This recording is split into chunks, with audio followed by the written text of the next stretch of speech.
Donc l'idée ce soir, quand même, je dis, c'était de réunir en fait donc, deux auteurs que j'apprécie beaucoup, Jean Abrigian et Sylvie Sazman, autour du... Alors que rien ne les rapproche a priori, mais autour d'une idée, c'est dans un quotidien qui est un quotidien parisien, pas seulement, Lamont c'est pas du tout que à Paris, Aventure sous les platanes non plus, mais il y a ce fil, en tout cas moi c'est ce qui m'a frappé, on est là, on a une terrasse de café, on est à une soirée chez des potes, et puis tout à coup il se passe des choses, on ne dit pas grand chose, c'est tout dans l'écriture, c'est assez subtil, et on bascule sur complètement autre chose. Alors je pense que Jean est pas, enfin tu le définirais certainement pas comme un écrivain de fantastique, mais il y a des dimensions fantastiques dans ce que tu écris qui sont un peu insidieuses mais qui sont là. Ainsi vite, où tu es vraiment plus dans le fantastique, mais dans le fantastique qui part aussi beaucoup dans le quotidien, enfin, et dans des choses. Là, tu marches dans un chemin, dans la campagne, et puis la végétation a quelque chose de bizarre, on ne sait pas dire quoi, mais il va se passer des trucs peut-être atroces ou pas. Enfin, mais ça fait peur. Enfin. Donc ce que je veux... Alors, et puis bon, moi j'ai glissé au milieu comme une sorte de pont un peu artificiel, je vous l'accorde, mais ça me faisait vraiment très très plaisir. Léon-Paul Fargue, parce que quand on parle de se balader dans Paris, que ça soit dans la journée, dans la soirée ou tard le soir, à l'heure où on devrait plus se balader dans Paris, c'est vrai que y a le piéton de Paris qui vient immédiatement en tête, puis quelqu'un qui parle du simple fait de se balader d'une façon tellement poétique, tellement inattendue, que ça valait la peine. Voilà. Donc, je propose, après on aura tout le temps de parler entre nous, mais donc qu'on lise quelques extraits d'Aventure sous les platanes, puis de Léon-Paul Fargue, puis de Lamont. Et une nouvelle inédite, donc que tu... Un petit bout. Donc, Jean. Bien. Quand la nuit descend comme un inquiétant rideau qui ferme la scène, je retrouve tout ce qui ne va pas, tout ce que le jour avait dispersé aux quatre vents, ma solitude, mon âge, les menaces de saisie. Ce soir-là, j'étais dévoré par la mélancolie. Quand je songeais à mon après-midi de ferveur, j'avais la rage que mon moral décline à ce point. Mais c'est pour tout le monde pareil, m'avait confié une copine. Ce dépérissement de nos cellules qu'au contact du noir nous vient de nos lointains ancêtres. Ils savaient que les grands fauves en chasse attendaient la nuit pour les dévorer. Le danger qu'on ne peut pas voir, cette peur de la mort qu'amenait la nuit, se sont inscrits dans leur gène et ils nous les ont transmis. J'avais beau me répéter cette interprétation qui m'indiquait que ma souffrance n'était pas exceptionnelle, que c'était une sorte de règle pour tout le monde qu'il fallait accepter, je n'arrivais pas à évacuer un terrible mal-être qui me vidait de tout désir. Une armée de cafards m'envahissait et je n'avais rien prévu pour les contrer. Pas d'enfants dont j'ai à m'occuper, pas d'amour depuis que ma tourterelle m'avait quitté, pas de fête, d'expo où je rencontrerais des amis, de libations entre copains, de lieux où je cracherais mes poèmes, de coups de téléphone de chéri Bibi qui m'inviterait à une bringue dans Paris. Rien. Ah, au moins, ils pouvaient se regrouper autour d'un feu pour se protéger, nos lointains ancêtres. J'avais beau me remémorer la définition d'André Gide, la mélancolie n'est que de la ferveur retombée, qui m'annonçait que demain il ferait jour, mon esprit devenait dur. Je ne savais plus où était ma tendresse. Par un sursaut d'énergie, je décidai d'aller là où il y avait des gens. À 10 minutes de chez moi, la place de la Bastille grouillait de noceurs, de femmes radieuses, de lumière. Je m'installai à la terrasse du Café de Paris, dans un clair-obscur enchanté. La musique des vers qui trinquent, les jactances joyeuses, et contemplai le spectacle des femmes qui passaient. Mon regard se porta surtout, avouons-le, sur les rondeurs des tailles basses qui paradaient devant moi. Ah, cette chair qui se creuse à la chute du dos, ces moelleux nombrils à l'air des jouvencelles. Pour m'allumer la tronche, je commandai un morito, peut-être parce qu'il contenait la syllabe « mort » et aussi du rhum pour la tuer. Mon esprit s'amusait. Les homo sapiens, en quittant l'Afrique, ont perdu leurs fesses, mais pas toutes, pas toutes. On a beau philosopher que ce n'est pas essentiel, l'expression populaire « t'as pas de cul » pour dire que t'as pas de chance n'est pas anodine. Des fois le cul c'est l'esprit. Une femme connaît la puissance de ses portions. et il en découle un esprit gai, conquérant. Qu'on me pardonne ces réflexions graveleuses, cette psychologie à 2 balles, mais elle me détournait de l'emprise d'une atroce tristesse, et je m'amusais à me dire que les femmes qui n'ont pas de fesses aiment se faire, sans doute pour valoriser ce qu'elles n'ont pas, tandis que les calipiches qui provoquent le désir de sodomie, elles ont horreur de ça, ou alors faut vraiment qu'elles vous aiment. Ah, la dialectique du désir, la vie est contradictoire. Tout à l'heure j'étais mort, et maintenant j'étais vivant. Je rentrerai chez moi content, je dormirai bien. J'aperçus une créature de rêve qui sortait de la cabine téléphonique. Son joli visage terne, morose, contrastait avec l'ivresse de ses formes. Mon Dieu! Et pourtant je n'étais plus croyant. Quel cul, quelle vague! La nature contemporaine venait-elle de créer une nouvelle mythologie? La jument à tête de femme? L'orée de sa fente fessière hennissait en sortant de son jean taille basse. L'univers était bouleversé. Je me serais bien jeté à ses pieds pour embrasser son superbe rebondissement. Elle émoustillait toute la terrasse, bifurquait les conversations. L'air faussement indifférent, la coquine traîna devant les tablés. Elle semblait chercher quelqu'un, et son regard itinérant se posa sur mon morito, puis furtivement sur moi. J'eus le temps de lui décocher un clin d'œil et de lui faire signe avec la main de venir s'asseoir à ma table. Telle une mésange qui se laisse approcher et s'enfuit tout en restant dans les branches, elle continua mollement sa route. Mais, l'observant toujours, je la vis se retourner, rebrousser chemin, et, franchissant l'écume des noceurs, venir directement s'asseoir à ma table, comme pour faire croire aux autres qu'elle avait rendez-vous avec moi. Je ne fus pas étonné outre mesure. Partout où j'allais, dans les cercles d'amis qu'on me présentait, il y avait toujours quelqu'un pour me gratifier d'un regard sondeur. Je crois qu'on se connaît. Selon les psychismes, les périodes, je ressemblais à Philippe Lothar, John Wayne, Eddie Mitchell, Gene Hackman. J'avais vraiment une tronche d'acteur. J'ai fini par comprendre que mon visage contenait le faux air d'un mélange de tous ces personnages. J'appartenais à la mémoire collective. Les audacieuses d'aujourd'hui, ça n'a plus rien à voir avec les conventionnels d'hier, et je sentis que la mort s'échappait de moi à toute vitesse. « Quelle belle soirée, lui dis-je. »« Oui, ça fait du bien après cet horrible hiver. Il semble que les femmes revivent. Elles peuvent enfin se découvrir, du coup les hommes revivent aussi. Enchantée, mademoiselle la déesse de la Bastille. »« Ah, c'est gentil. Que puis-je vous offrir ? » ?»« Ah, je me prendrais bien un morito. » Et les moritos valsèrent. À 10 € le verre, je me ruinais. Mais je voulais lui faire croire que j'étais dans l'aisance. Vu mon âge, j'avais déjà renoncé à établir une liaison sentimentale avec cette nymphette qui ne devait guère dépasser 20 printemps.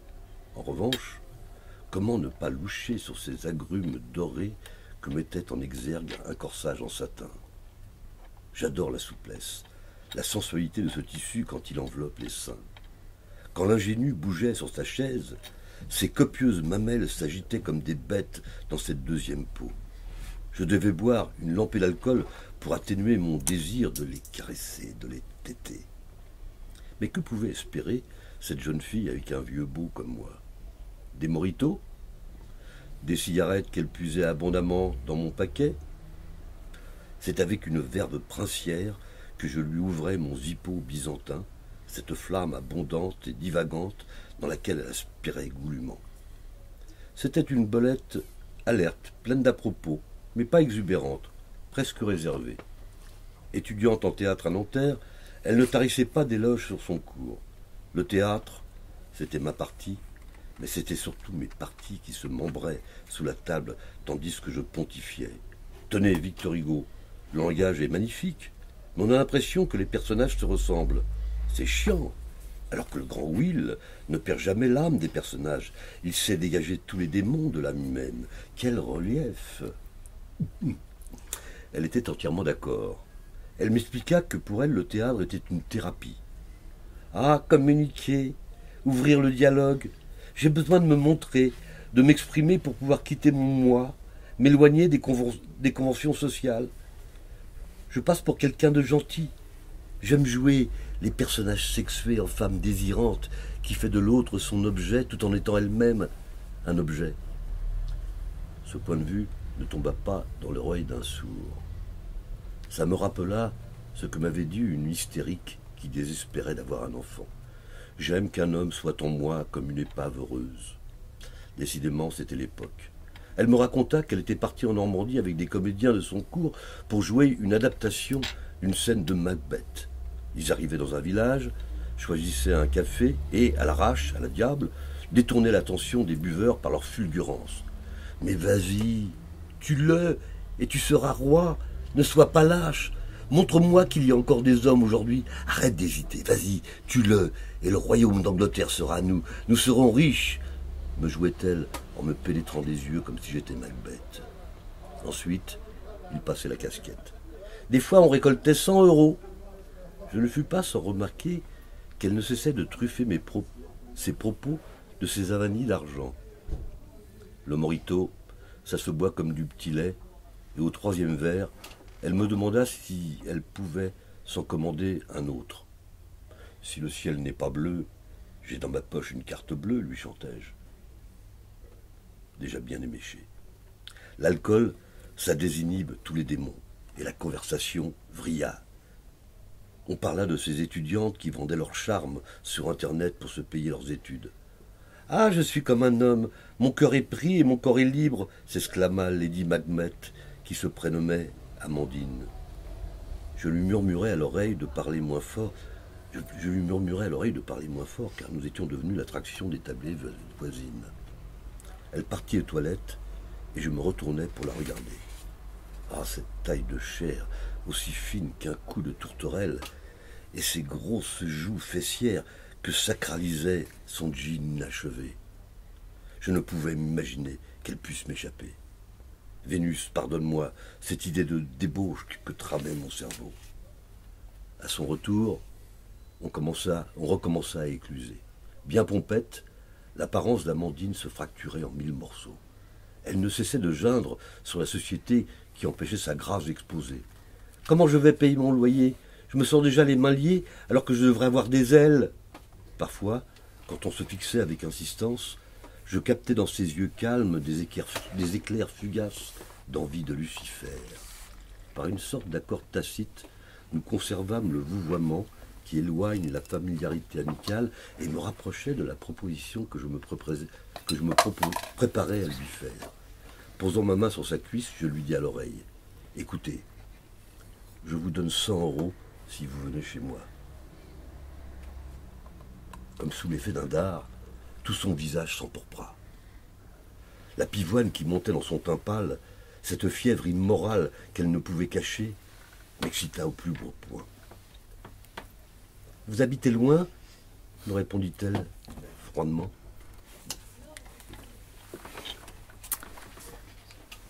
Voilà. Je sais pas ce qui s'est passé au terrain secret. Alors, je n'avais pas prévenu parce que à la fois c'était une évidence pour moi, puis en fait j'avais oublié. Une des façons dont est décrit Jean Abrégant par les gens qui le connaissent, c'est qu'il y a un côté aigriard chez Jean Abrégant. Et voilà. Sensuel plutôt. Enfin, Aigriard, oui. Aigriard pour moi c'est pas du tout péjoratif. C'est pas péjoratif. Du tout.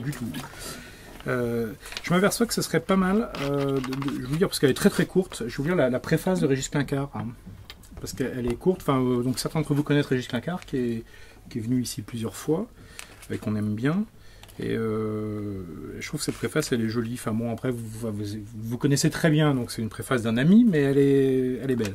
Je souligne que je ne lui avais pas demandé de préface, hein. C'est spontanément qu'il me l'a envoyé un jour, j'ai reçu ça chez moi. Moi j'ai trouvé très belle, vraiment, hein. Habituellement la truculence m'emmerde, mais pas chez Jean.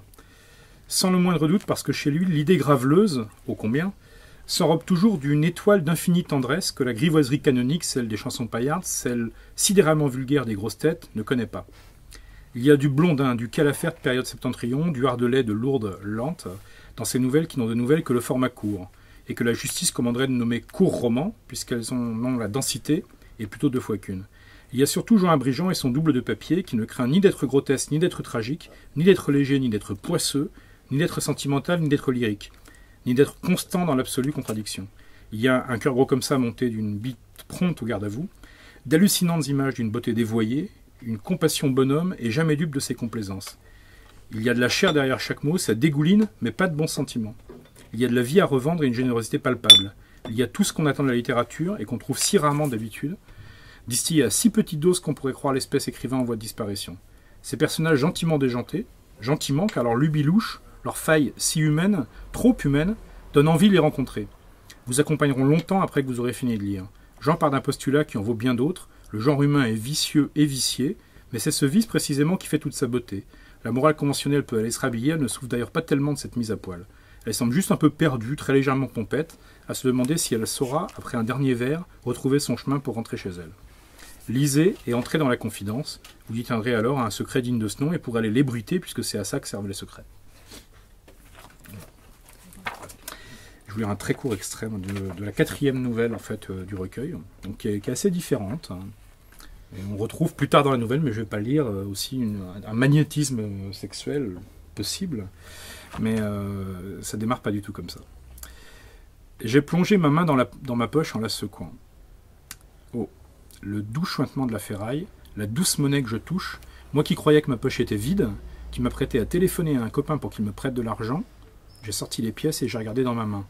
Mais je rêve. Parmi les pièces jaunes, de belles pièces argentées de 2 euros scintillaient. 4 euros et 1 euro de monnaie, cela faisait autrefois environ 35 francs. Mon angoisse s'apaisa. 35 francs, j'allais pouvoir m'acheter 2 tranches de jambon et une bouteille de Cronenbourg. Bien sûr, il ne me restera plus rien pour me prélasser à une terrasse par ce premier jour de beau temps, mais le besoin, ça pousse à l'audace. Je suis parti vaillamment par les rues, avec ma vieille sacoche noire que j'ai trouvée dans une poubelle, ma miteuse sacoche lourde de 3 exemplaires du roman que j'ai écrit et que j'essaye de vendre à la diable, 20 euros à des passants dont j'analyse le visage. J'ai descendu la rue de Charonne et tourné boulevard Voltaire jusqu'à la place de la Nation. J'adore cette grande place circulaire avec son île de platane au milieu. Quand je l'aborde, j'ai l'impression de déboucher dans une clairière, un royaume d'anonymat, un espace où rien n'est joué, où tout est possible. J'ai vagabondé en essayant de détecter des faciès en situation de désir. Mais une énormalité de flics et de cars prenait position, perturbant ma recherche. Venant du boulevard Saint-Antoine, une manifestation s'avançait, je me suis approché, une grande banderole République ont eu ton école, ton université. J'ai remonté le cortège, des autocollants Vive la grève ballottaient sur les belles fesses d'une étudiante. Au contact de ce collectif, j'ai oublié mes tracas, j'ai éprouvé une extraordinaire sensation de délivrance. Mon idée qu'on ne s'en sortira pas tout seul dans son coin devenait matérielle. J'ai sucé tout le jus de cette résistance en frôlant cette masse joyeuse et déterminée jusqu'à la place Voltaire, hélas débaptisée en place Léon Blum, ce coquin déguisé en socialiste, puis j'ai continué à marcher. Loin de ce cortège, je croisais les regards mornes de la crise, mais moi je voyais la vie en rose. J'ai pris le boulevard qui mène au centre Pompidou, puis j'ai traversé la Seine et plané sur les trottoirs jusqu'à Saint-Germain-des-Prés, lieu giboyeux en littéraire friqué. Je marche au moins 2 heures tous les jours. Ce n'est pas une corvée, c'est un plaisir. Où que l'on aille, Paris est toujours beau. Je sens que mon sang circule, que la déchéance n'a plus de prise sur moi, que mes idées noires s'enfuient, que j'allonge ma vie quand je volette dans l'exil du hasard. Cela fait des années que je marche. Même Rimbaud n'a pas voltigé avec ses jambes autant que moi, et le soir, régénéré de partout, exténué par cette bonne fatigue, je me décourbature délicieusement en m'allongeant dans mon lit, et je m'endors comme un loir. Face à l'église Saint-Germain, j'ai scruté les visages à la terrasse des 2 magots. Moi, mon magot, il est dans ma sacoche. Évidemment, l'idéal, ce serait de pouvoir m'asseoir, de lier conversation et petit à petit d'amener le vénard choisi à mon roman, mais boire un verre à cette terrasse, c'est minimum 7 euros. Aussi me suis-je écroulé sur un banc pour souffler avant l'abordage. Et j'ai repéré un solitaire entre 2 âges enfermé dans des lunettes noires et les joues ombrées d'une barbe intellectuelle qui dégustait une coupe de champagne. « Bonjour monsieur, vous aimez la littérature ?»« Oui. »« Puis-je me permettre de vous présenter mon roman ? » ?»« Excusez-moi, mais c'est pas le moment. »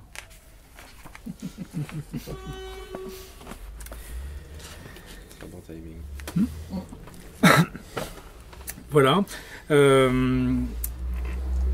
Jean Bréjon, moi je vous encourage donc vraiment à profiter de la présence de Jean, puis à découvrir ces nouvelles. Enfin, je crois que Régis Clincard, je vais pas paraphraser ce qu'il dit, parce que je pense qu'il en parle très très justement. Enfin, c'est vraiment. Alors pourquoi, après, il y a ce côté d'utiliser le sens du petit extrait là, que j'ai lu, hein, qui n'est pas l'objet, bien entendu, des nouvelles, mais c'est d'utiliser la marche, la présence, le paysage dans lequel on saisit des choses pour qu'il se passe en fait autre chose.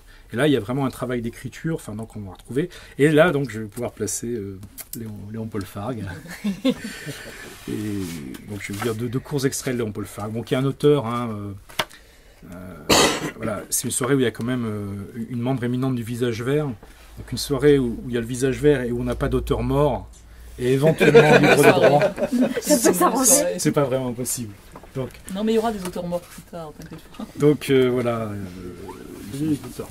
Donc c'est un auteur. Mais je suis pas sûr qu'il soit libre de droit, Léon Paul Fargue, mais c'est un auteur mort en tout cas, ça y a aucun doute. Ça dépend quand est-il mort. Je ne sais pas. C'est pas un Écris-tu Mais dans les années 70, je crois. Il est encore vivant en 41. Donc... Ouais, oui, ça oui. Non, il doit être libre de droit. Il doit pas être libre. Moi je pense qu'il n'est pas libre de droit. Hein. Salaud. Et donc, alors Léon Paul Fargue, bon, c'est quelqu'un d'un peu spécial. C'est à la fois, c'est un poète. Hein. C'est quelqu'un qui était lié, sans en faire partie, qui gravitait dans la mouvance surréaliste. Hein. Tu vas faire de la peine à Bertrand. Pourquoi ? Non, mais je suis en train de me transformer. Oui, mais je lis pas de la poésie là, c'est de la oui, prose. Hein, parce que c'est aussi quelqu'un qui a écrit des. Alors, moi j'ai la vieille édition du Piéton de Paris en folio qui est complètement épuisée, mais il a été réédité une fois n'est pas coutume en l'imaginaire Gallimard comme Haute Solitude. Donc un tout petit extrait du Piéton de Paris parce que c'est dans le vif du sujet. Donc Léon Paul Fargue est quelqu'un qui était un amoureux profond du 10e arrondissement.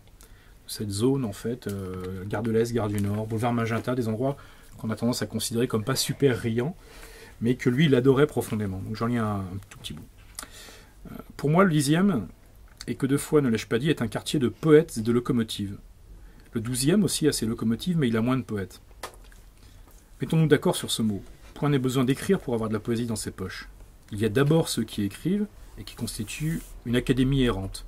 Puis il y a ceux qui connaissent ces secrets, grâce auxquels le mariage de la sensibilité et du quartier fabrique du bonheur. C'est pourquoi je pars du noble titre de poète des charrons, des marchands de vélos, des épiciers, des maraîchers, des fleuristes et des serruriers de la rue Château-Landon ou de la rue d'Aubervilliers, du quai de la Loire, de la rue du Terrage et de la rue des Vinaigriers. Allez voir, à leur sourire en courant sur le trottoir gravé de fatigue, à demander des nouvelles de leurs filles, à voir leurs fils soldats, je me sens réjoui jusqu'aux écrous secrets de mon vieux cœur sans haine. Et puis c'est encore chez nous, je veux dire dans le 10e, que nous sentons le frôlement des fantômes les plus purs.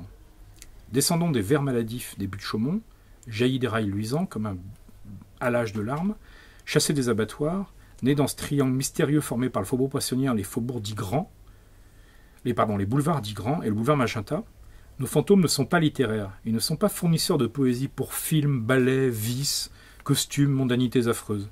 Ce sont des clochers de souvenirs, des gars de messagerie, des spectres de trains rapides, des farfadets de bureaux de poste. Et ils nous aident à vivre comme des pavés, des ardoises, des gouttières. Ils font partie du même pâté, du même caviar que les vivants. Et nous sommes là entre nous, les vivants et les morts, exécutant notre devoir d'exister, sevrés d'élan vers le vide des convenances et des menaces. Nos vies de famille dans ce monde gris, savoureux comme un gros pain au raisin, ce sont des vies de bouquins et de plantes vertes, avec la cuisine tout contre le cœur, l'oreille, oh l'oreille maternelle à portée de votre tendresse, le réveillon simple, des destinées d'amis et de vieux frangins, le spectacle avec la concierge, bref, tout un confort de lapin et de fagot, avec ces airs de cornemuse jetés dans le ciel par les locomotives de l'Est et du Nord, qui, si elles emmènent parfois un mètre ou deux de détresse vers la Suisse ou vers l'Allemagne, nous ramènent bientôt aux odeurs puissantes et familières de la rue d'Alsace ou de la rue Louis Blanc. Cher vieux quartier, aux féeries justes et douces comme des voix aimées. Voilà. C'est le Piéton de Paris, donc c'est Léon Paul Fargue. C'est un attachement et une façon de parler des lieux, enfin, je trouve qui fait que il y a cette notion pour moi de fantastique quotidien, alors que c'est pas du tout un écrivain fantastique, hein, Léon Paul Fargue, mais D'un autre côté, j'ai jamais vu la gare du Nord comme ça. tu vois. Non, mais réellement, hein, il arrive à faire jaillir de choses totalement anonymes. Alors bon, c'est dans les années 50, hein, le Piéton de Paris, mais avec cet esprit-là, écrire la même chose aujourd'hui, enfin différente, mais la même. C'est que c'est vraiment dans le regard du passant, de mettre de l'esprit en fait dans des choses qui semblent ne pas en avoir, enfin ne plus en avoir. Et je vais quand même lire un petit extrait de Haute Solitude. C'était mon premier contact avec Léon Paul Fargue. Extrait très court. Bah, quand même pour revenir sur ces questions-là, Haute Solitude, ça parle pas de, enfin c'est pas Paris, ça voyage un peu partout. Ça touche à la Provence aussi, qui est son autre lieu de résonance. Mais l'extrait là concerne Paris. Cette géographie secrète, c'est l'histoire assez heurtée de mes tragiques retours entre mon ombre et moi vers les tendresses de la maison qui n'est plus. Comme vers cet hôtel aux longues jambes, aux lèvres de glace, qui accueille les premières échappées de moi-même vers le ciel gris des draps sans sommeil et bousculés de fièvre. C'est ma tournée d'agent de police entre les réverbères. C'est le mal au cœur des maraîchers de 5 heures du matin, les camions penchés sur la viande des halles comme des phénomènes de la jungle. C'est tout l'amour et tout le dégoût du piéton que je rencontre, privé d'espérance et de solidité, sur le coup de 6 heures, quand on commence à confondre les vagabonds et les noceurs, les étoiles et les feux de position, les hommes et les bêtes, les roues et les douleurs. Cette géographie n'a qu'un champ d'étude en profondeur. Le plutonisme de Paris, l'origénie de la gare de l'Est, de la gare du Nord, de Montmartre ou de Bercy, la constitution particulière des climats de la rue Château-Landon ou du quartier des Enfants Rouges, la coupe de la croûte terrestre qui dort comme un ivrogne au large de Montparnasse, la crasse des tunnels sexuels, les figures des snobs tristes, des grands escogrifs des compagnies d'assurance, des caméléons de salles d'escrime, et toute une accumulation de femmes plus ou moins bien nées, bien harnachées, avec de la graine de grue dans le cœur et des morilles dans le cerveau. Tout ce diagramme de monstres et d'hypocrisie, de cuisses basses et de cortésoènes poisseux en forme de fond. Pour l'homme qui veut s'en donner la peine, comme pour le bon poète au bon soulier ferré, Paris est une cité curieuse qui a ses plissements, ses ruptures, ses zones d'effondrement, ses nappes de charriage et son vulcanisme. Il y a des quartiers qui vous mettent des oreillers sous les genoux quand vous faites l'amour avec des femmes de rencontre, des quartiers qui vous coulent dessus, des bières chargées de sommeil, et vous vous endormez comme si vous alliez mourir. Il y a des quartiers à bretelles, des quartiers hantés de fantômes, des gnomons ailés grands comme des girafes, des rues qui explosent comme la larve de stégomyra, des carrefours remplis de passants qui s'accrochent aux maisons comme des phasmes, des impasses encombrées d'orthoptères, de plantes juteuses où le pied crie de désespoir, d'autres qui sont écumés par la littérature française, l'amour facile des hommes politiques et des drames de bar. Des quartiers qui sentent la viande, la reliure, le thym, le yogourt, le labour ou les orties. D'autres enfin où des âmes pressées courent l'une après l'autre sous les semelles de la police, où on aperçoit des moutons et des anges, des vieilles carcasses de mendiantes aux jambes rapiécées, des corbeilles de sentiments, des membres de gosses et des trous d'enfer. Voilà, c'est beau quand même, non? Oui. C'est pas mal. Voilà, bah, c'est Léon Paul Farag et donc je sais que c'est une curieuse transition, mais ça m'envoie. Pour moi, là, je vais faire dans l'ordre inverse. Je vais dire le passage qui fait lien, en fait, pour moi, avec ce que tu écris, et puis après te laisser lire Ça va être très dur. des choses qui sont plus fantastiques. Hein. On passe du sublime au... Ah non, tu veux lire. Non, je suis pas du tout d'accord. Alors, L'Amont, c'est un recueil. Moi, Sylvie a écrit des romans et des nouvelles, hein, en dehors donc d'être éditrice hein, et une traductrice. Traductrice de choses parfois étonnantes. Donc, effroyable engin. Moi, ce recueil de nouvelles m'avait vraiment séduit parce que, voilà, on est... alors c'est marrant, je pense aussi à certaines nouvelles de Mélanie, hein, mais dans ce que je disais tout à l'heure, c'est-à-dire que ce soit dans un paysage qui peut être américain, qui peut être écossais, qui peut être français, urbain, il se passe rien en apparence, mais il y a quelque chose dans le paysage qui met la puce à l'oreille, qui inquiète. Et ça tient à pas grand-chose. C'est une herbe qui n'est pas là où elle devrait être, une silhouette d'église qui est bizarre. C'est suggéré. Là, il y a un travail de la langue qui est très intense. Hein. Et bon, moi, j'adore en fait, cette façon dont le fantastique surgit d'un truc très ténu au départ. Donc je lis un très court extrait, et après je laisserai à Sylvie, mais c'est juste pour faire la transition, parce que sinon on va se dire pourquoi est-ce que je parlais de Léon Paul Farag, c'est complètement idiot. Donc en fait non, parce que voilà. C'est vous qui le direz. Mais... Je pense qu'il y a bu. Oui aussi, mais c'est pas grave. Burrito. Mais nous étions dans le soleil du petit matin d'humeur presque joyeuse. Je proposai à Lamont de la raccompagner chez elle. Elle habitait, plaisant hasard, Arcueil, près de l'autoroute. C'est sur mon chemin, lui dis-je. Nous prîmes un café place d'Enfer Rochereau. J'avais le souvenir d'un café d'Orient qui avait remplacé un restaurant fermé le matin. Les trottoirs fumaient. Ce qui serait drôle, c'est que nous rentrions à pied, si tu as le courage. À la lumière du jour, Lamont changeait d'aspect. Elle avait les joues plus pleines, mais se mit cependant à ressembler à un garçon de ma connaissance, un ami de passage qui m'avait autrefois appris à voler des portefeuilles dans le métro, science que je n'avais mise qu'une fois en application. J'en parlais à Lamont. Elle montra les dents. Je l'imaginais nue, assise sur une chaise, les cuisses écartées, et me mis à saigner du nez. Elle riait, et je voulais rentrer à pied. Nous remontâmes l'avenue Coty et la pente trompeuse de l'avenue Dodge de la Meurthe. La nuit me revenait dans toute sa sottise. Ces gens, Lamont, tu les connais vraiment? Lamont avait rencontré Boris, l'ami d'Estelle, chez un disquaire d'occasion. Elle y était vendeuse le dimanche. Ils s'étaient souvent parlé, ils étaient devenus amis. Boris seul n'était pas si brutal. Nous traversâmes le parc de la cité universitaire, qui venait d'ouvrir. Les pelouses étaient désertes. Vers le fond du campus, la fatigue me rattrapa. Lamont, qui marchait en silence, les mains dans les poches de sa veste, me regarda avec une compassion nouvelle. « Je connais cette église, dis-je en tendant la main vers les anges affreux de l'église de Gentilly. Lamont habitait un peu plus loin. Nous avons longé la voie du RER, qui chevauche à la limite d'Arcueil et de Gentilly, l'autoroute du Sud. Lamont m'expliqua qu'elle gardait la maison d'amis partis à l'étranger. La porte-fenêtre de la cuisine dans laquelle elle me fit entrer, pour m'offrir, disait-elle, un réconfortant, donnait sur un petit jardin. Lamont, assise à la table de la cuisine, le visage reflétant la lumière pâle du matin entre ses murs jaunes, ferma les yeux. J'en fis autant. Nous dormîmes un quart d'heure, l'un en face de l'autre, séparés par la table. Le rêve que nous fîmes ne me revint que plus tard dans la journée, après la visite à mon grand-père mort. Lamont me raccompagna jusqu'à la rue. « Ce ne doit pas être très agréable, dis-je, faute de mieux, d'habiter entre la ligne de Sceaux et l'autoroute. » Elle sourit. Elle avait toute la maison pour elle, ne payait qu'un loyer symbolique. Elle choisit ce mot avec un certain soin. Lamont écrivit son numéro de téléphone dans mon carnet. L'adresse, je la connaissais maintenant, n'est-ce pas? Je lui serrai la main, cela aussi, faute de mieux, mais la peau de son visage était maintenant si grise, si nébuleuse, que je dus craindre de n'embrasser que du vide. Anne.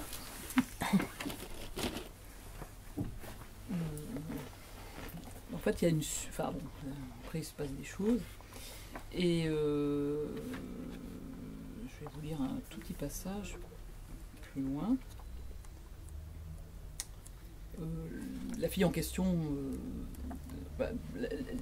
comment dire, la nouvelle raconte l'errance d'un individu qui est le narrateur, qui une sorte qui est un peu comme le personnage de Jean, qui est une sorte de qui est un plus jeune homme qui pas très fixé dans la société, qui a des cas d'aventure et d'errance comme ça, qui rencontre cette fille, puis qui a quelques soucis, puis la fille part en Amérique, et lui il déjante un peu, pour ainsi dire.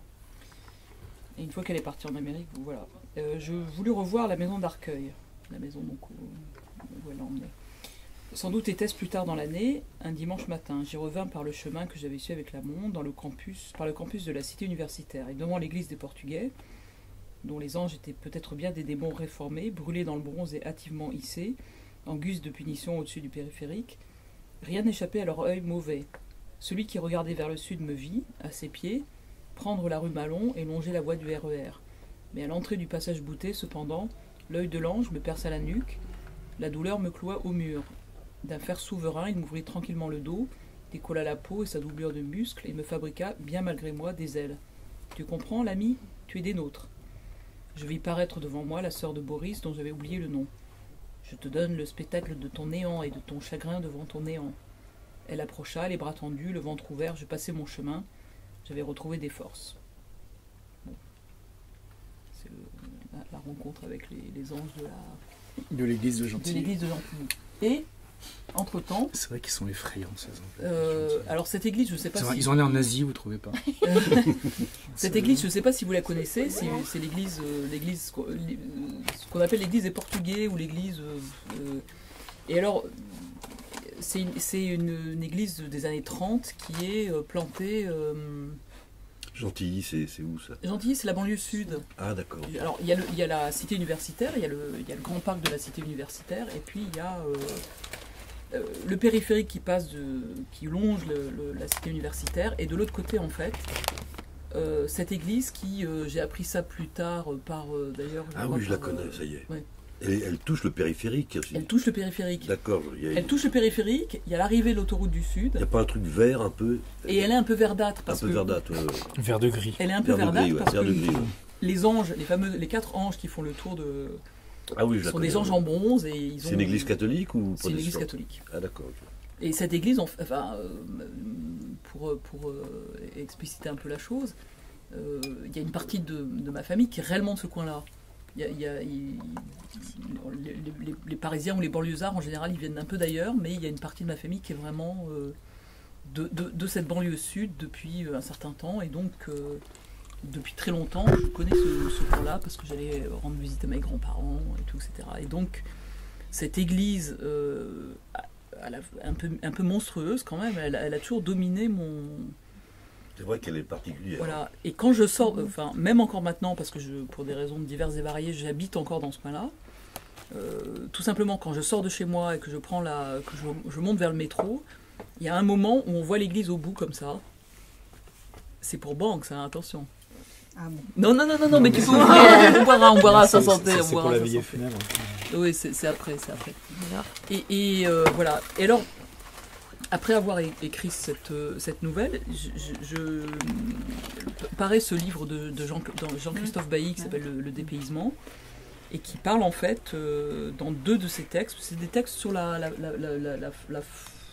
les paysages français, vus par un œil assez lyrique et assez détaché en même temps, et avec des errances comme ça dans des bouts de paysages français qui sont très très belles.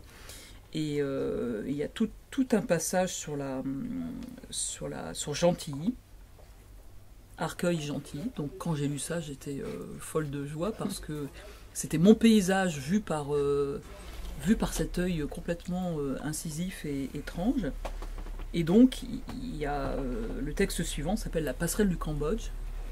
Et la passerelle du Cambodge en fait relie la fameuse église de Gentilly avec le parc de la cité universitaire. Je vais juste vous lire un passage. Juste en face de l'église du Sacré-Cœur de la cité universitaire, qui est donc cette fameuse église qu'on dit des Portugais, mais qui n'a rien à voir avec les Portugais, de l'autre côté de la rue, par une discrète ouverture ménagée dans le mur anti-bruit, s'en va un escalier conduisant à une passerelle qui franchit les 2 fois 3 voies du périphérique. Elle s'appelle passerelle du Cambodge parce qu'elle débouche dans le parc de la cité universitaire, à proximité de l'arrière de la maison du Cambodge. Aujourd'hui rouverte, mais qui fut fermée longtemps, après qu'à l'époque des Khmers rouges, de violents affrontements allant jusqu'à des combats au sabre, opposant des groupes d'étudiants de diverses factions, s'y furent déroulés. Ce qui est étrange, alors que de telles passerelles sont extrêmement rares sur le périphérique, c'est que très près de là, il en existe une autre, dite des arts et métiers, que j'ai jamais trouvée. Hein. Je dis ça, je pense que c'est je doute qu'elle existe en fait. Dont la raison d'être, qui explique son nom, est de relier un corps de bâtiment hébergeant de futurs ingénieurs situés à Gentilly à la cité universitaire elle-même, au niveau cette fois-ci de ce qui s'appelle aujourd'hui Fondation Avicenne, mais qui fut autrefois la maison d'Iran, un immeuble assez audacieux d'ailleurs, formé de 2 mâts superposés qui ont l'air suspendus, mais qui semblent en grande partie désaffectés. La passerelle du Cambodge, je n'ai vu personne emprunter, ni portugais sortant de la messe, ni étudiant, ni adepte du jogging, alors qu'on croise pas mal de ceux-ci dans les allées du parc.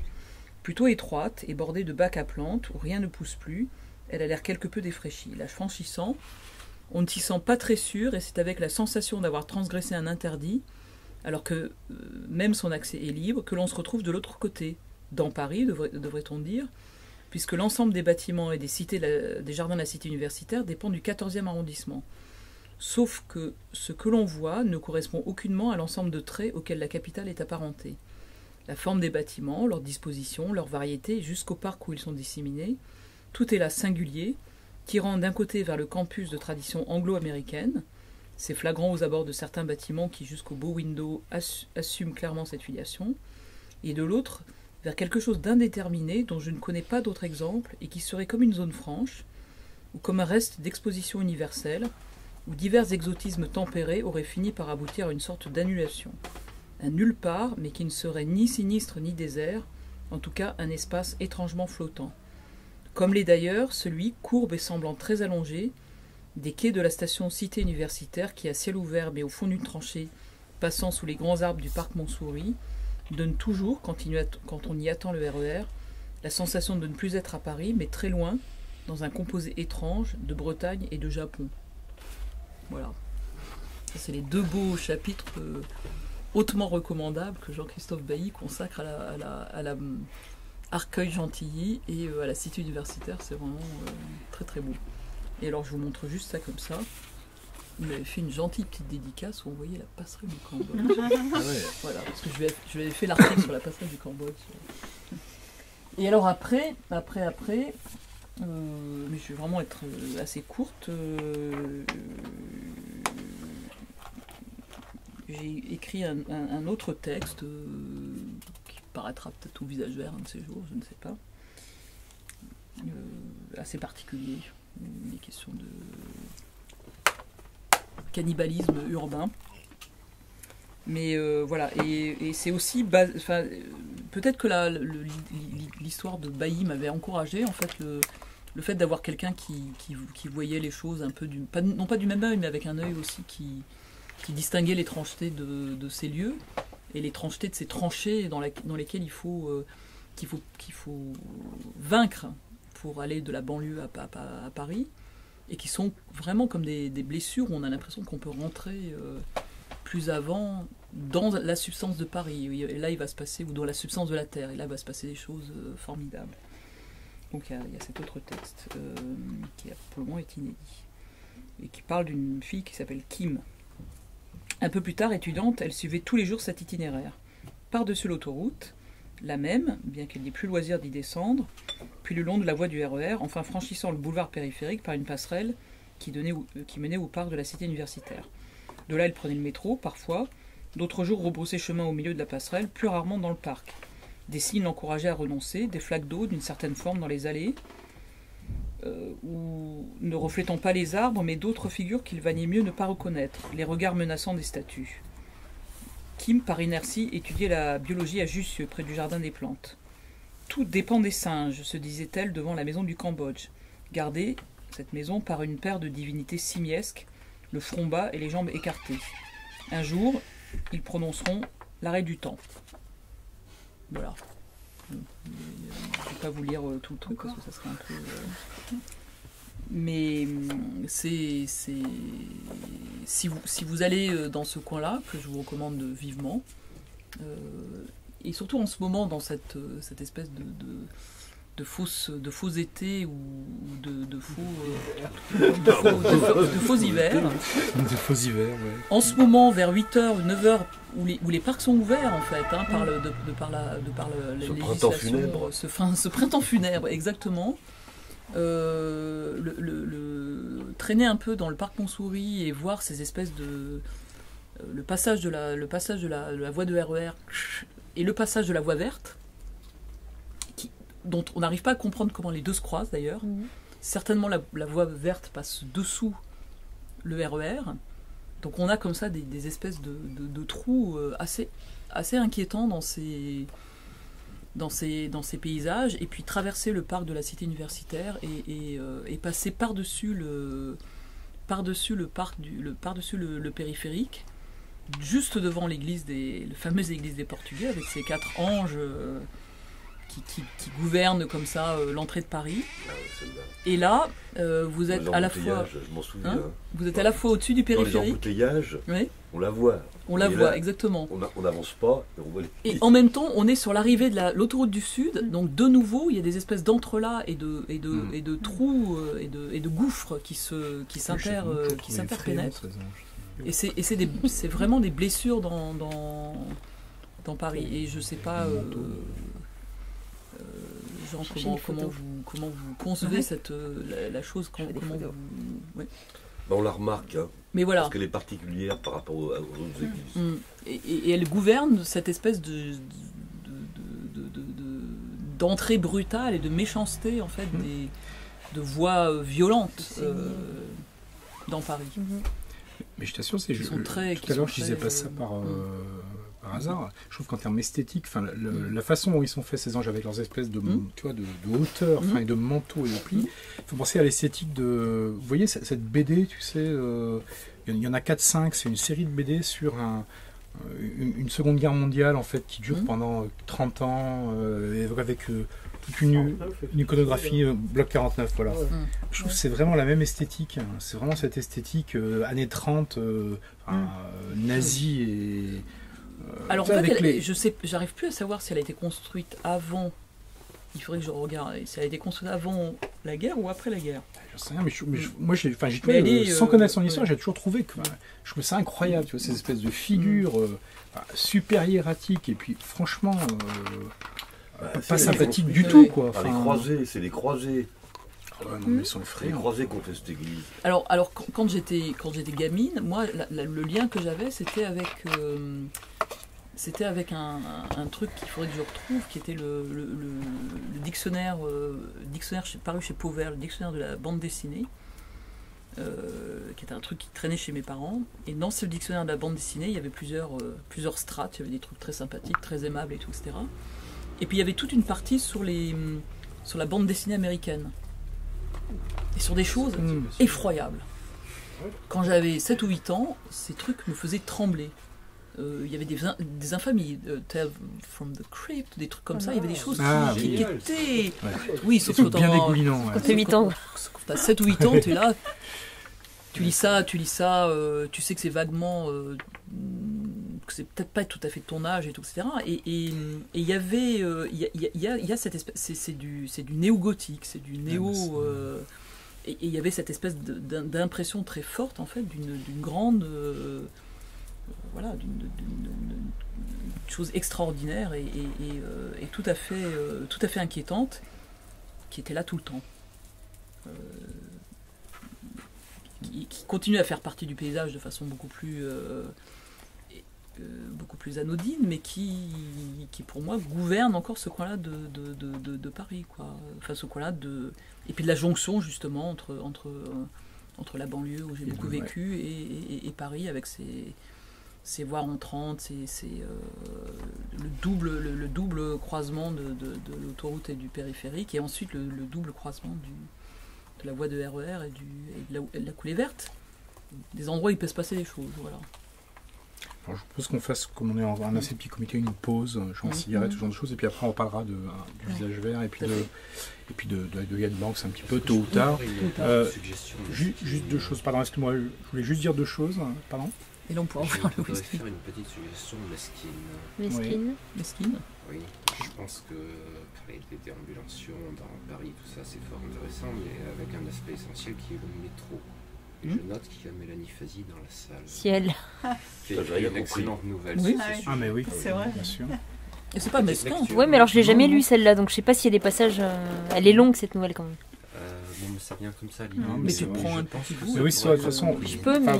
c'est vrai que je suis hyper content que Mélanie soit là, parce que de toute façon, au départ, Vraiment, quand c'est que c'est moi, j'avais très long, en dans cette idée, tu sais, le fantastique qui naît comme ça au détour de truc, j'avais en tête, de façon, j'avais pas du tout en tête la nouvelle du métro, c'est vrai, mais je pensais C'est l'histoire du pont me fait penser à un truc que j'ai mis en scène dans un mais de toute texte. façon, au départ, si tu veux, la façon de faire naître l'énorme d'une aire d'autoroute, moi, ça avait été le premier choc quand j'avais lu Mélanie, quoi, vraiment. Tu parles d'une aire d'autoroute, quoi. Il n'y a pas plus, franchement, il n'y a pas plus con qu'une aire d'autoroute. Il n'y a pas plus déshumanisé qu'une aire d'autoroute. C'est plat. Il peut rien se passer sur une aire C'est d'autoroute. marrant, j'ai toujours trouvé que, depuis que je suis petite, que ça appelait à des histoires. Et d'un seul coup, justement, voilà, on bascule dans quelque chose d'extraordinaire parce qu'une aire d'autoroute, quoi. Ta suggestion n'est pas du tout mesquine. Non, pas du tout. Je sais pas ce qu'en pense Mélanie, c'est pour ça que Non, j'ai rien contre sur le principe, je suis en train de penser que la nouvelle est super longue et que le fantastique est réparti sur tout le truc, donc faut que je vois s'il y a des bouts qui sont lisibles. Je sais pas s'il y a un extrait ou truc. Moi, je voulais faire deux suggestions qui étaient plus directes, mais on va y en avoir juste après la pause. Mais l'une, d'une part, donc, même si on n'est pas très nombreux et que peut-être que vous avez déjà, mais donc n'hésitez pas à vous précipiter sur ces deux ouvrages que sont Lamont et Aventure sous les platanes, parce que ça le mérite vraiment. C'est des lectures enchanteresses, voilà. Et donc, je le dis. Et par ailleurs, pour ces questions du tissu urbain, et de la façon dont la frontière entre la ville, la banlieue, la façon dont ça porte un sens colossal, et encore plus aujourd'hui, on aura la chance le 27 juin, donc dans pas très longtemps, d'avoir Bruce Bégou qui sera là, et donc qui nous parlera non pas de Suburbia ou de Le Parc, mais il pourra en parler aussi, mais qui aura parlé d'un petit livre qu'ils ont fait récemment chez un éditeur associatif qui s'appelle L'après-midi d'une terroriste, et qui mérite le détour, vraiment. Donc voilà, j'en profitais pour une petite annonce. Donc juste pour préciser, ça va être le début de la nouvelle.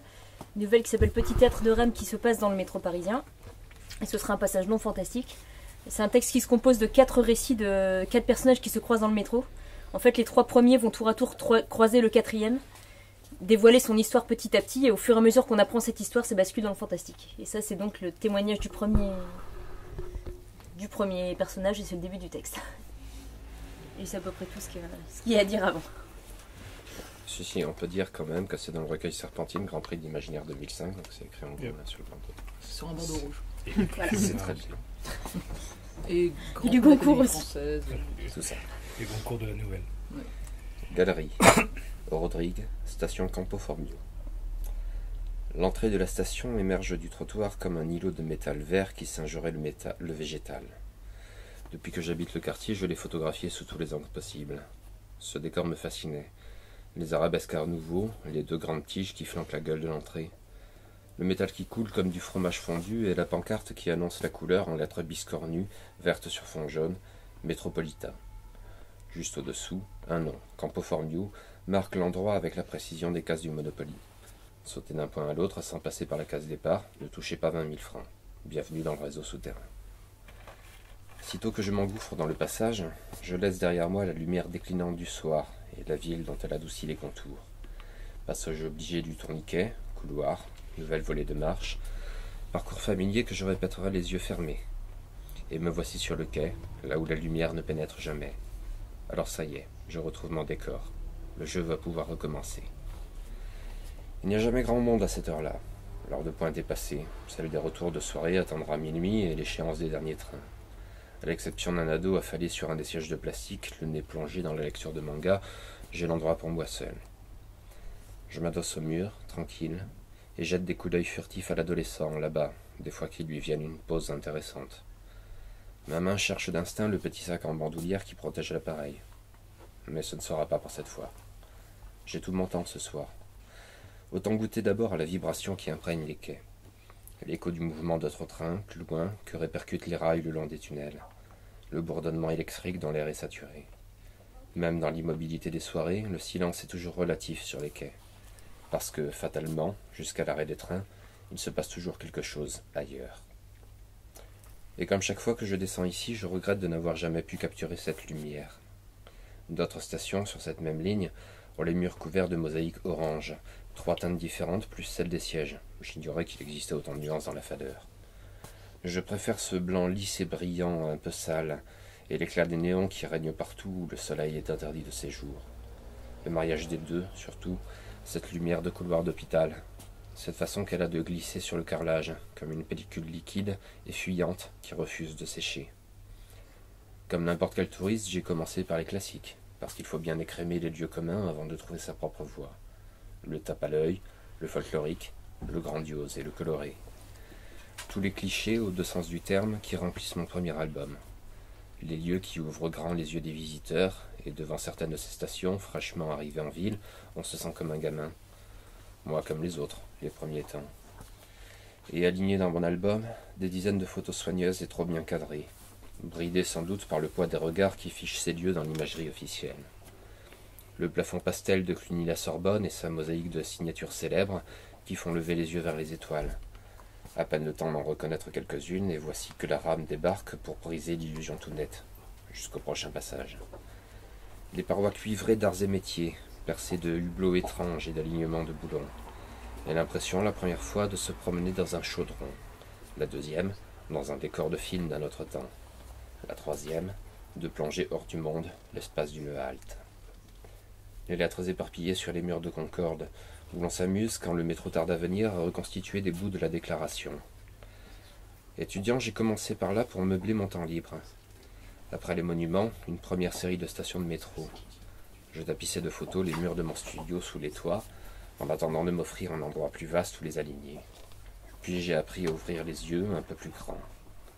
Parce qu'au fil des jours qui s'éloignent du tout premier, on apprend la ville, ses façades et ses parcours, jusqu'à son réseau souterrain, à force de l'emprunter chaque jour. On apprend la carte d'une autre ville sous la ville, où les mêmes noms désignent des lieux différents.